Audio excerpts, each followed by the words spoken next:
బియ్యంలో పాలు వేసి చూడండి, ఇంటిల్లిపాది ఇష్టంగా అయితే తినేస్తారు. సేమ్ మనం బయట కొన్నట్లే ఉంటుంది. పిల్లలు పెద్దలు ఇష్టంగా అయితే తినేస్తారు. మరి బియ్యంలో పాలతో రెసిపీ ఎలా ఏంటనేది మీకు చూస్తేనే కదా అర్థమవుతుంది. లేట్ ఎందుకు, ఇంకా వీడియోలోకి వెళ్ళిపోదాం పదండి.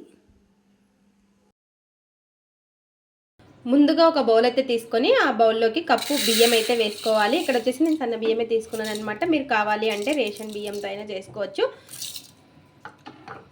ఇక్కడ వచ్చేసి బియ్యాన్ని బాగా కడిగేసుకుందాము ఒక 2 సార్లు అలాగా.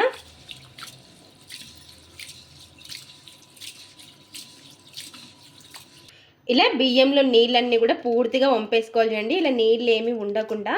ఇప్పుడు వచ్చేసి మనం ఏ కప్పుతో బియ్యం తీసుకున్నామో అదే కప్పుతో పాలు తీసుకోవాలి. ఇక్కడ వచ్చేసి నేను పచ్చి పాలే తీసుకుంటున్నాను.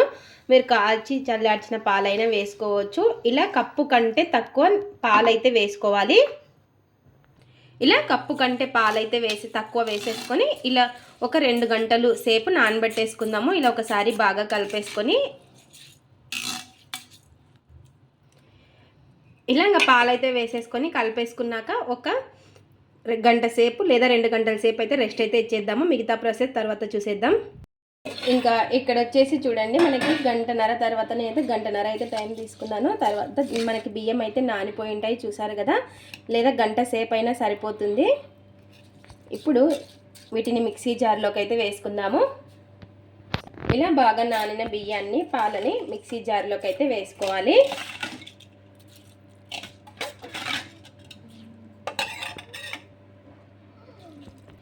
ఇందులోకి 1/2 కప్ అంతా చక్కెరను అయితే వేసుకోవాలి. అలాగే ఇందులోకి ఒక 2 గుడ్లని వేసుకోవాలి. ఇలా ఒక 2 ఎగ్స్ని అయితే వేసుకోవాలి. తీసుకున్న బియ్యాన్ని బట్టి ఎగ్స్ అనేది వేసుకోవాలి. అలాగే ఇందులోకి చిటికెడు సాల్ట్, అలాగే ఇందులోకే ఒక 1/2 కప్ అంతా, మనం ఏ కప్తో తీసుకున్నామో అదే కప్తో 1/2 కప్పు కొంచెం నూనె అయితే వేసుకోవాలి. ఇలా ఇవన్నీ కూడా వేసుకొని మిక్సీ జార్లోకి ఒకసారి బాగా కలిపేసుకోవాలి.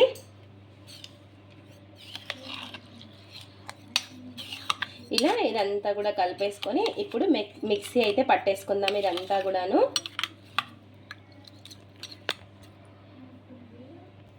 ఇలా మూత అయితే పెట్టేసుకొని మిక్సీ అయితే పట్టేసుకుందాం. ఇంకా ఇలా మిక్సీ పట్టేసుకున్న దాన్ని ఒక బౌల్లోకి అయితే వేసుకోవాలి. ఇలా ఈ విధంగా పట్టేసుకొని ఇలా ఒక బౌల్లోకి వేసుకున్నాక ఏ కప్పుతో తీసుకున్నామో అదే కప్పుతో 1 కప్పు పిండిని అయితే వేసుకోవాలి.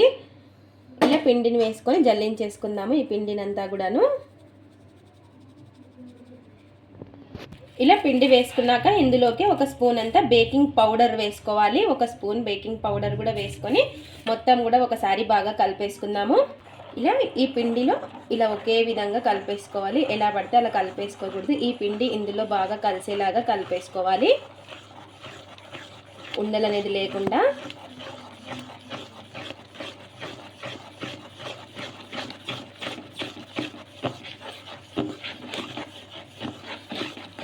ఇలా మొత్తం కూడా కలిసేలాగా కలిపేసుకోవాలి.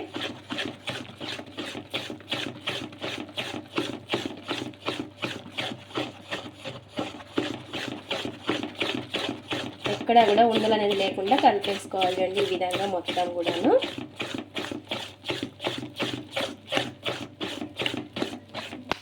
ఇలా ఈ విధంగా కలిపేసుకోవాలి చూడండి, ఎక్కడ కూడా ఉండలు అనేది లేకుండా ఇలా ఈ విధంగా కలిపేసుకోవాలి. చూసారు కదా, మనకి ఇలా రిబ్బన్ లాగా పడతా ఉంది.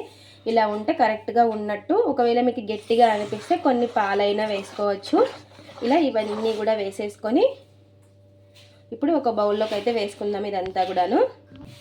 ఇలా కేక్ బౌల్ ఒకటి తీసేసుకొని, లేదా మీరు కుక్కర్లో అయినా పెట్టేసుకోవచ్చు. నేనైతే కేక్ అయితే ఒక బౌల్ తీసుకున్నాను, లేదా మీ దగ్గర ఏదైనా గిన్నె ఉన్నా దాంట్లోనే పెట్టేసుకోవచ్చు.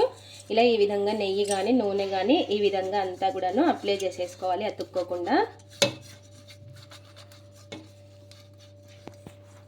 ఇప్పుడు పొడి పిండి అయితే వేసుకుందాం. నేను వచ్చేసి మైదా పిండి తీసుకున్నాను, ఇందాక వేసింది 1 కప్పు. మీరు కావాలంటే గోధుమ పిండి అయినా వేసుకోవచ్చు. ఇలా కొంచెం పొడి పిండి అనేది వేసేసుకొని ఇలా ఈ విధంగా అంతా కూడాను ఒకసారి ఈ విధంగా అనేసుకోవాలి. ఇప్పుడు మనం కలిపి పెట్టేసుకున్నాం కదా, ఈ బ్యాటర్ని ఇందులోకి అయితే వేసుకోవాలి.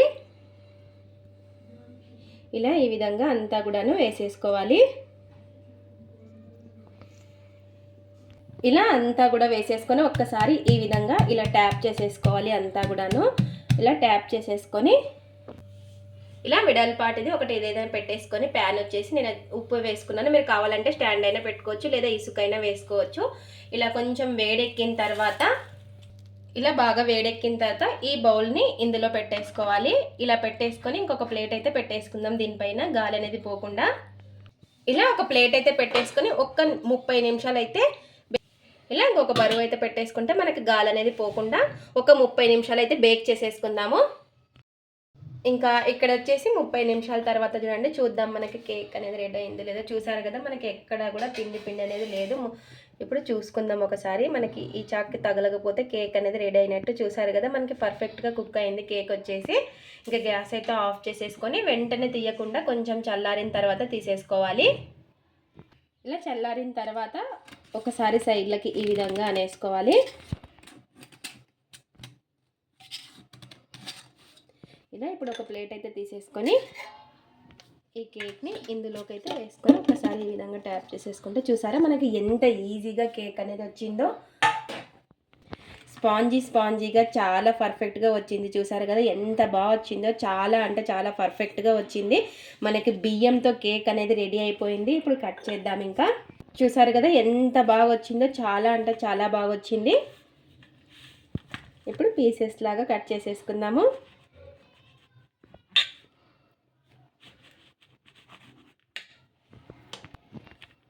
చూసారు కదా ఎంత స్పాంజీగా చాలా అంటే చాలా బాగుంటుంది. బియ్యంతో కేక్ అనేది మనకు పర్ఫెక్ట్గా వచ్చింది. చూసారు కదా చాలా టేస్టీగా కూడా ఉంటుంది. మీరు కూడా ఒక్కసారి ఈ విధంగా ట్రై చేయండి. ఇది ఫ్రెండ్స్ ఇవాళ వీడియో. మా వీడియోస్ కనుక మీకు నచ్చినట్టయితే లైక్ చేయండి, షేర్ చేయండి, కామెంట్ చేయండి, సబ్స్క్రైబ్ చేసుకోండి. స్కిప్ చేయకుండా పూర్తి వీడియో చూడండి. చూసిన వాళ్ళు ఒక లైక్ అయితే చేయండి. అలాగే బియ్యంతో కేక్ ట్రై చేసి ఎలా వచ్చిందో కామెంట్ అయితే పెట్టండి. Thanks for watching. Bye bye.